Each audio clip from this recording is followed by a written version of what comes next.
आज तक रेडियो सुनता है सारा जहां।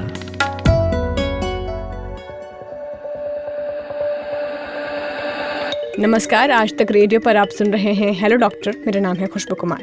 देर रात तक जागने के बाद या फिर नींद पूरी ना होने पर जब आप सुबह उठकर आईने में अपना चेहरा देखते हैं तो कई बार ऐसा लगता है कि आपका चेहरा काफ़ी पफी यानी सूझा हुआ सा दिखाई दे रहा है। ऐसा नहीं है कि ये सिर्फ सुबह के टाइम ही होता है। अगर आप दोपहर में भी सो गए हों और भी लगातार 3-4 घंटे तक, तो अगर आप सो कर उठेंगे तो आपको उस वक्त भी अपना चेहरा सूजा हुआ नज़र आ सकता है। हालांकि ज़रूरी नहीं है कि हर किसी के साथ होता हो, पर यह समस्या बहुत आम भी है। और सिर्फ चेहरा ही नहीं, कई लोगों के साथ ये समस्या उनके हाथ पैर में भी दिखाई देती है। जैसे आपकी अगर आँखों के नीचे त्वचा फूली हुई है, जिसे हम पफी आइज कहते हैं, और बॉडी के किसी पार्ट में अगर आप स्किन को दबाते हैं तो वहाँ एक तरीके से उसे आप प्रेस करेंगे तो वो अंदर की तरफ धंस जाता है। आप ऐसे समझ सकते हैं कि जब आप अपनी बॉडी के किसी पार्ट को दबाते हैं तो उस पर डिम्पल जैसा कुछ निकल आता है। तो अगर ये सारी चीज़ें आपके साथ भी हो रही है तो आपको अलर्ट हो जाने की ज़रूरत है। ये लक्षण गंभीर बीमारियों के संकेत हो सकते हैं। हालांकि ऐसा नहीं है कि ये सिर्फ गंभीर बीमारियों के ही संकेत हो सकते हैं। आमतौर पर अगर आप अपनी लाइफस्टाइल में थोड़ा बहुत इधर उधर ठीक ठाक करेंगे तो आपकी ये समस्या दूर भी हो सकती है, लेकिन बावजूद इसे भी हल्के में लेने की ज़रूरत नहीं है। कई बार आपको जब इस तरीके की समस्या होती है तो लोग आपको ये भी सुझाव दे रहे होते हैं कि बर्फ़ लगा लो, कोल्ड कंप्रेसर जो आते हैं वो लगा लो, मेकअप आप कर लेते हैं ताकि वो छुप जाए। तो ये सारी चीज़ें करना कितना सही है एक हद तक, इन सब के ऊपर बात होगी, और ये कितना गंभीर होता है एक स्टेज पर और कितना ये नॉर्मल है, ये सब समझेंगे आज के हेलो डॉक्टर पॉडकास्ट में। Hello doctor. सारे सवालों के जवाब देने के लिए मेरे साथ डॉक्टर स्मृति नासवा जुड़ गई हैं, जो कि फोर्टिस हॉस्पिटल में डर्मेटोलॉजिस्ट हैं। स्मृति नासवा से हम पहली बार नहीं बात कर रहे हैं, इससे पहले भी हम कई बार उनसे बात कर चुके हैं, खासकर जब हमने हेलो डॉक्टर के कुछ सर्दियों को लेकर स्पेशल एपिसोड्स बनाए थे, जिसमें आप अपने सर्दियों में कैसे बालों को ठीक कर सकते हैं, डैंड्रफ की समस्या कैसे दूर हो सकती है, स्किन एलर्जीज आप कैसे दूर कर सकते हैं, इन सब के ऊपर हमने पहले भी उनसे बात की है। तो बहुत बहुत स्वागत है डॉक्टर स्मृति नासवा आपका आज तक रेडियो पर। कैसे हैं आप? जी नमस्ते खुशबू, धन्यवाद आपका कि आपने मुझे इस फोरम पे, मंच पे बुलाया। और सच बात है कि हमारी दूसरी या तीसरी बात हो रही है। जी, तो सबसे पहले जो हमारा टॉपिक है उस पर ही आते हैं। ये जो सूजन की समस्या होती है सुबह उठ के खासकर, और सिर्फ सुबह उठने की बात नहीं है, अगर हम बहुत देर तक सो रहे हैं तो भी अगर हम उठ के देखें तो कई लोगों में ये समस्या होती है कि उनका चेहरा, आँख जो है वो बहुत पफी हो चुकी है। तो सबसे पहले तो मेडिकल लैंग्वेज में इसके क्या कारण हो सकते हैं? क्या कोई बीमारी के संकेत इसमें दिखते हैं, और हाँ तो फिर वो कौन कौन सी बीमारियां हैं? कुछ बड़े कॉमन कारण हैं जिनकी वजह से फेशियल स्वेलिंग हो सकती है। सबसे पहली चीज तो है किडनी डिजीज, क्योंकि आंखों के आसपास की सूजन किडनी डिजीज के पेशेंट्स को कॉमनली हो जाती है। दूसरी चीज है इलेक्ट्रोलाइट इम्बैलेंस। अगर आपका अंदर सोडियम बढ़ गया है या आपको इस तरह का सॉल्ट आपके अंदर बढ़ गया है, ब्लड प्रेशर के पेशेंट्स में भी अगर सॉल्ट का कुछ ऊपर नीचे हो जाता है इलेक्ट्रोलाइट्स का, तो आपके फेशियल स्वेलिंग हो सकती है। तीसरा कारण हो सकता है अनीमिया, मतलब आपके काफी ज्यादा हीमोग्लोबिन की कमी है, तो ना ही केवल डार्क सर्कल्स की तरह बल्कि फेशियल स्वेलिंग की तरह ला सकते हैं। एक और कॉमन कारण होता है फेशियल स्वेलिंग का, वो है एलर्जीज। हम लोग कई प्रकार के कॉस्मेटिक प्रोडक्ट्स यूज करते हैं, कई बारी मेडिकेटेड प्रोडक्ट्स भी यूज करते हैं और वो हमें सूट नहीं करते, तो वो रैशेस और सूजन की तरह आ सकते हैं। एक कंडीशन होती है जिसको अर्टिकेरिया कहते हैं, या व्हील्स या पित्त भी कहा जाता है। अर्टिकेरिया का जो डीप फॉर्मेट है उसको एंजियोएडिमा कहते हैं। एंजियोएडिमा में आंखों और लिप्स के अराउंड की सूजन और आ सकती है। ये एक मेडिकल इमरजेंसी है। सिर्फ पित्त तो आपका जो खांसी जुकाम की सेट्रोजीन टाइप की गोलियों से भी ठीक हो जाता है, लेकिन अगर वो स्वेलिंग की तरह आए तो उसमें कई बारी साथ में ब्रेथलेसनेस की कंप्लेंट जो विंड पाइप की स्वेलिंग की वजह से होती है वो हो सकती है, और ऐसे में आपको इंजेक्शन स्टेरॉइड्स की जरूरत पड़ सकती है जो इमरजेंसी में दिए जाते हैं।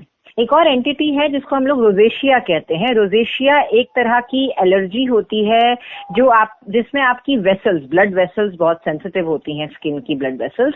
और ऐसे लोगों को चाहे तो चॉकलेट है, चाहे स्पाइसेस है, चाहे हॉट लिक्विड्स है, या फिर कैफीन है, या सन एक्सपोजर है, इसमें भी उनके काफी रेडनेस और इन्फ्लेमेशन चीक्स वाले एरिया में हो सकती है। इसके साथ साथ अगर किसी को कोई इंसेक्ट बाइट्स हो जाए, कोई दवाई का रिएक्शन हो जाए खाने वाला, वो सब भी फेशियल स्वेलिंग की तरह आ सकता है।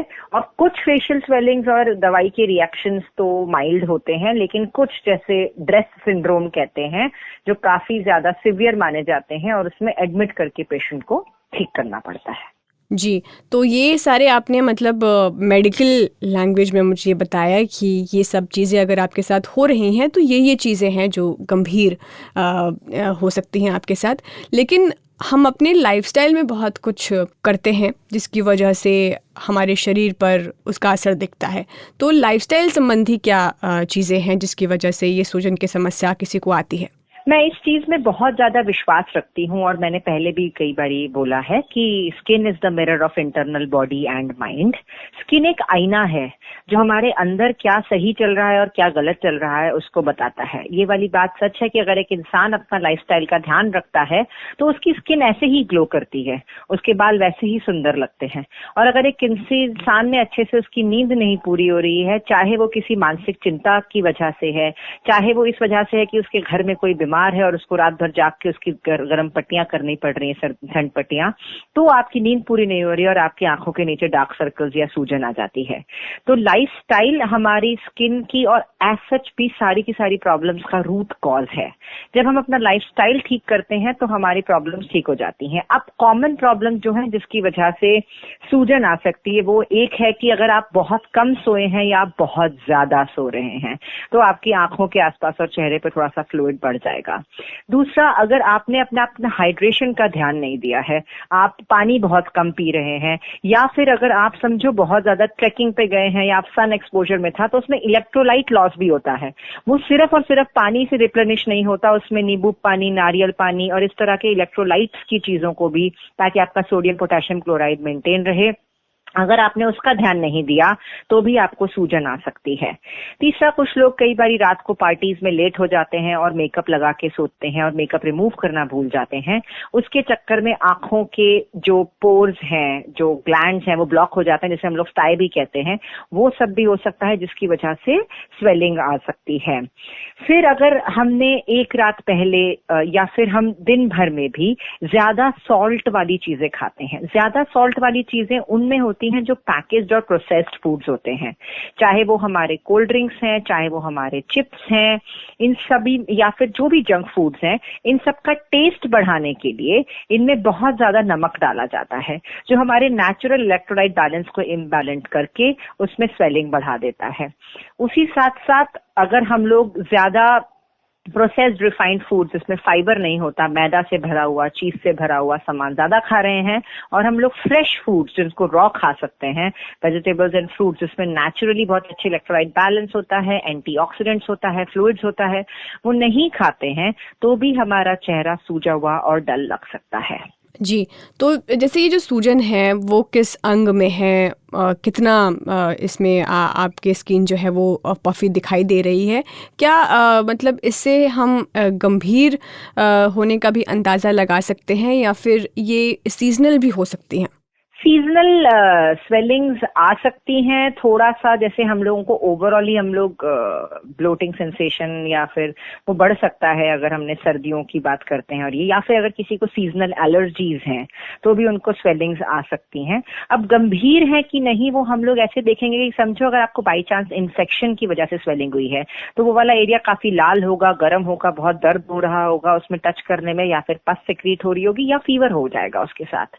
ऐसे में जो सेल्यूलाइटिस है या स्टाई है या इस तरह के इन्फेक्शंस हैं उसमें तो हमें तुरंत डॉक्टर को दिखाना चाहिए। या फिर अगर हमारे को ऐसा पित्त जैसा स्वेलिंग है, सांस लेने में तकलीफ हो रही है और मुंह भी आपका, होंठ सूज गए हैं, आंख सूज गई है सडनली, जिसके कहते हैं ना सडन आ गया है, या आपको कुछ हिस्ट्री पता है कि आप शाम को कहीं नीचे वॉक पे गए थे या किसी जंगल सफारी में गए थे और वहां कोई इंसेक्ट बाइट हुआ था, तो ऐसा कुछ अटपटा सा लगता हुआ और सडन वाला अगर हमें दिखता है तो उसमें हम लोगों को समझना चाहिए कि हमें डॉक्टर से जाके पता कर लेना चाहिए। पर एक जनरल इंसान है जो अदरवाइज पूरा फिट है और सब कुछ है, और वो जस्ट ऐसा देख रहा है कि भाई मेरी थोड़ा सा चेहरा सूजा हुआ दिख रहा है, या फिर मेरी अंगूठियां जो हैं वो थोड़ी टाइट हो गई हैं, तो ग्लोटिंग सेंसेशन जिसको कहते हैं, इसका मतलब ये नहीं है कि वो बीमार है। इसका मतलब ये जरूर हो सकता है कि उसने अभी कुछ दिनों से लाइफस्टाइल को थोड़ा सा खराब कर लिया है। और चेहरे के अलावा फिर कहाँ कहाँ पे हम ये सूजन देख सकते हैं और ये कितना गंभीर हो सकता है? तो इसमें आपको 2-3 चीजें याद रखनी है। एक तो ये मैंने आपको बताया कि जो अर्टिकेरिया का सिवियर फॉर्म एंजियोएडिमा है वो ब्रेथलेसनेस की तरह भी आ सकता है। ब्रेथलेसनेस होता है विंड पाइप की स्वेलिंग की वजह से, जिसमें इस तरह की आवाज आती है इंसान को और सांस लेने में तकलीफ हो रही होती है, सैचुरेशन डिप हो जाता है, और वो साथ साथ में जेनाइटल ऑर्गन्स, चाहे वो पेनिस है या वल्वा है, उसमें भी स्वेलिंग करके लेके आता है। जो इंसेक्ट बाइट है वो तो शरीर के किसी भी अंग में कीड़ा काटने से हमें वहां पर लोकलाइज्ड स्वेलिंग हो सकती है। और इसी तरह से जो सेलुलाइटिस है, जो हमारा इन्फेक्शन है, वो हमारे पैरों में, टांगों में सेलुलाइटिस बहुत कॉमनली डायबिटीज अगर अनकंट्रोल्ड है तो हो जाता है, या फिर पस के जो दाने हैं वो हमारे बॉडी में जहां भी हेयर फॉलिकल्स हैं, अगर आपका डायबिटीज अनकंट्रोल्ड है तो हमारे को वो बॉडी में कहीं भी स्वेलिंग की तरह लेके आ सकता है। और ड्रग रिएक्शन भी जो है, चाहे वो फूड रिएक्शन है, वो हमारे को पूरे बॉडी में हो सकता है। अगर हमारे को जो एलर्जीज हैं वो सन एक्सपोजर की वजह से हुई हैं, या फिर जैसे एक चीज कही जाती है पार्थेनियम डर्मेटाइटिस, हमारे यहाँ पर जंगली घास उगती है जिसको कांग्रेस घास भी कहा जाता है। अगर आप कहीं गए हैं और वहाँ कांग्रेस घास है, जंगली घास उगी है, तो जो एक्सपोज्ड एरियाज हैं, जो आपके कपड़ों से कवर्ड नहीं है, वो वाले एरियाज आपके स्वेलअप होके उसमें पित्त या अर्टिकेरिया ला सकते हैं। जी, और एक सवाल डॉक्टर स्मृति मेरा ये था, जैसे पीरियड्स के समय में जब उन 5 दिनों या 5-6 दिनों में आप पीरियड्स में होती हैं तो भी जो सूजन की समस्या है वो महिलाओं में दिखाई देती है, और पीरियड्स आने के कुछ दिन पहले से भी ये समस्या शुरू हो जाती है। तो उनके लिए आप क्या एडवाइस देना चाहेंगी? ये क्यों होता है और किस तरीके से हम इससे डील कर सकते हैं? बिल्कुल सही बात है, इसमें कोई शक नहीं है कि जो हमारे हार्मोनल चेंजेस हो रहे हैं, जो हमारे को पीरियड्स के पहले होते हैं, वो हमारे को ब्लोटिंग का सेंसेशन और थोड़ा सा सूजन करते हैं। हमें वाली चीज समझनी चाहिए साइंटिफिकली कि हर मेंस्ट्रुअल साइकिल में बेसिकली हमारा यूट्रस और हमारी बॉडी प्रेगनेंसी के लिए प्रिपेयर करती है। जब उसको स्पर्म नहीं मिलता है या जाइगोट नहीं मिलता है तो यूट्रस की लाइनिंग शेड हो जाती है एज पीरियड्स। तो बिफोर दैट थोड़ा सा यूट्रस का सूजन होना, जिसकी वजह से एब्डोमिनल एरिया में ब्लोटिंग सेंसेशन आना, नॉर्मल हार्मोनल चेंज है। तो कुछ स्वेलिंग तो एक्सपेक्टेड है, इसलिए उसको एक्सेप्ट कर लेना चाहिए। लेकिन अगर आप चाहते हैं कि ये स्वेलिंग जो है ज्यादा तकलीफ के साथ ना आए और इसकी वजह से हमें बहुत डिफिकल्टीज ना हो, तो जिसको हम लोग पीएमएस कहते हैं, प्री मेंस्ट्रुअल सिम्टम्स, जिसमें कई सारे लोगों को काफी पेट में दर्द भी हो रहा होता है, लेथार्जी हो रही होती है, हिला नहीं जा रहा होता है, इसको कम करने का बहुत आसान उपाय ये है कि इंसान रेगुलरली एक्सरसाइज करे। और एक्सरसाइज सिर्फ वॉकिंग नहीं होती है, वो स्ट्रेंथ ट्रेनिंग भी होती है, जिसमें कोर मसल्स जो हमारी होती हैं, जो मसल्स पेल्विक ऑर्गन के अराउंड होती हैं, चाहे वो पेट की मसल्स हैं, चाहे वो पीठ की हैं, चाहे ग्लूटियल मसल्स हैं, चाहे थाई मसल्स हैं, वो सबकी भी एक्सरसाइज करें लंजेस, स्क्वाट्स के थ्रू। और टाइमली सोने का रूटीन बनाए रखें, और जस्ट बिफोर और रूटीनली भी पूरे मंथ थ्रू आउट अगर हम लोग हाई फाइबर और रेनबो डाइट खाते हैं तो उससे फायदा ये होता है कि जो हमारा फाइबर रहित खाना है, चाहे वो मैदा रिच है, चाहे वो चीज रिच है, उस सब के खाने में हार्मोनल इम्बैलेंसेस के चांसेस बढ़ जाते हैं। तो ये सारे के सारे सिम्टम्स थोड़े ज्यादा बढ़ के आते हैं। जी, और आप अपने बातचीत के दौरान बार बार इसका जिक्र कर रही थी कि जब हम अपने खाने में नमक की मात्रा बहुत बढ़ा देते हैं, नमक को तो लेकर कई तरह की चीज़ें हैं कि आपको ज़्यादा नमक नहीं खाना चाहिए और उसका एक असर हमारे चेहरे पर भी दिखता है। लेकिन जैसे कुछ सप्लीमेंट्स होते हैं जो हम खाने के अलावा लेते हैं, B1 हो गया, B12 हो गया, B6 हो गया, क्या इन सब की कमी से नहीं हो सकता और सप्लीमेंट्स क्या हमें नहीं लेने चाहिए या लेने चाहिए? देखिए, मैं इस मामले में सब लोगों को हमेशा कहती हूँ कि हम लोग इन दवाइयों को सप्लीमेंट्स कहते हैं। सप्लीमेंट का मतलब होता है जो खाने को सप्लीमेंट करे वो खाने का सब्स्टिट्यूट कभी नहीं बन सकता। जो हमारा फूड है, अगर हम उस भोजन को बैलेंस्ड वे में खाएं, और इसका बहुत ही साधारण तरीका ये है कि जितना नेचुरल सोर्स है उस नेचुरल फॉर्म में उसको खाया जाए। फॉर एग्जाम्पल, अगर आपके सीजन में ऑरेंजेस हैं, आप उसको ऑरेंज फॉर्म में खा रहे हैं, ऑरेंज जूस निकाल के नहीं खा रहे, या फिर आप टेट्रा पैक वाला ऑरेंज जूस नहीं ले रहे हैं, तो आपको आपके सारे न्यूट्रिएंट्स आपको भोजन में ही मिल जाते हैं। अगर आप रेनबो डाइट फॉलो करते हैं जिसमें आप हर रोज के 7 कलर्स खाते हैं, चाहे उसमें 2 से 3 सीजनल फल हैं या 4 से 5 सब्जियां हैं जो 50% रॉ हैं, तो आपको सारे vitamin, minerals, antioxidants, trace elements, copper, cobalt, magnesium, manganese, selenium, chromium सब मिल जाएगा।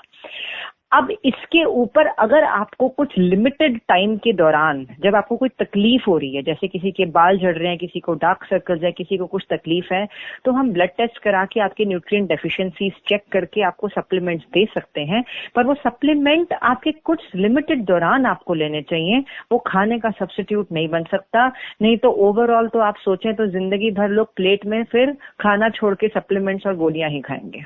और थायराइड्स पेशेंट्स के लिए अगर आप मुझे बता दें थोड़ा बहुत एडवाइस कि वो लोग कैसे अपने इस सूजन की समस्या से डील कर सकते हैं।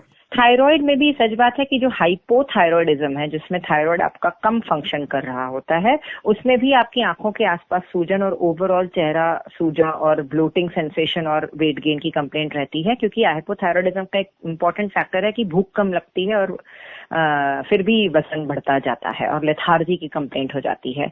हाइपोथायरॉयड पेशेंट्स को भी यही चीज समझने की जरूरत है कि ले दे के थायराइड हार्मोन तो एक हार्मोन है और हमारी लाइफस्टाइल बहुत इंपॉर्टेंट फैक्टर है हार्मोनल हेवॉक क्रिएट करने के लिए, हार्मोनल इम्बैलेंसेस क्रिएट करने के लिए।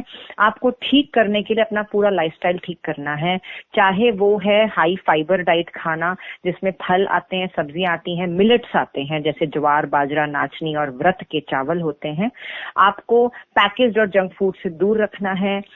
डिनर का टाइम 7 बजे तक रखना है, 10 बजे तक सो जाना है। Time of sleep is very important. और कोई ना कोई हॉबी में इनकलकेट करें, फैमिली के साथ टाइम स्पेंड करें ताकि आप मेंटली भी खुश रहें, तो आपके हार्मोन्स ठीक रहेंगे और वही थायराइड मैनिफेस्ट करना बंद हो जाएगा।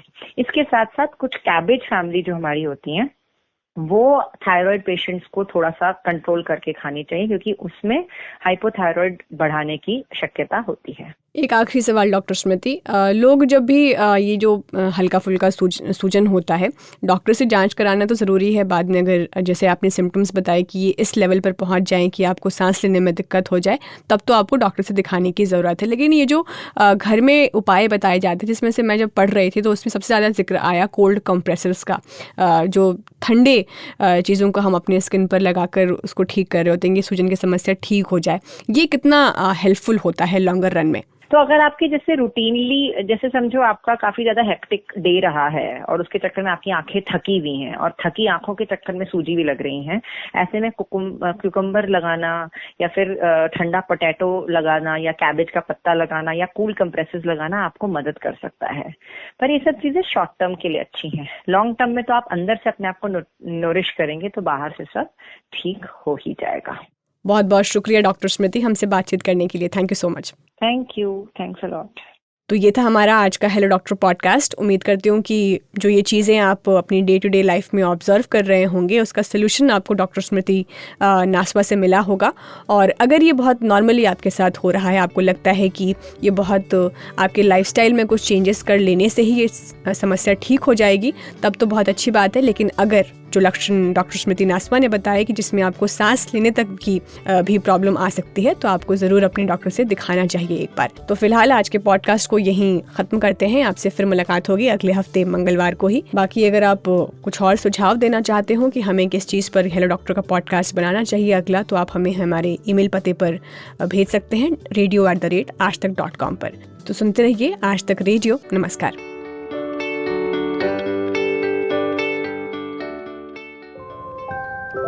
कहानियों का मौसम लौट आया है। किरदार जिनमें सांस ले रहे हैं हमारी रोजमर्रा की जिंदगी के एहसास।